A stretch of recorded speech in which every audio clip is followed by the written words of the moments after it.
11টা 4-এ যখন খাগড়াছড়ি স্টেশনে ঢুকি, আমরা 10টা 40-এ ওখানে ঢুকি স্টেশনে।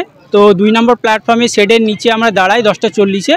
তো 10টা 40-এ দাঁড়িয়েছি ট্রেন ধরার জন্য, আমরা সালার আসবো দাঁড়িয়ে আছি। সেই সময় স্টেশনের প্ল্যাটফর্মের দিকে তাকাচ্ছি, তো দেখছি 10টা 45-এর দিকে প্ল্যাটফর্মের যে রেল পাটি আছে, পাটিটা ফাটা।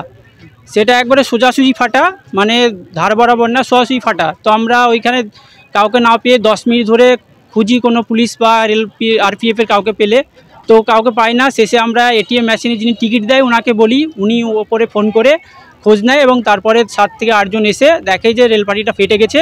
এবং আমরা সন্দিহান যে এভাবে যদি রেল ডিপার্টমেন্টে কাজ হয় তাহলে আগামী দিনে যে দুর্ঘটনাগুলো ঘটছে এ তো আরও কিছু ঘটতে পারে।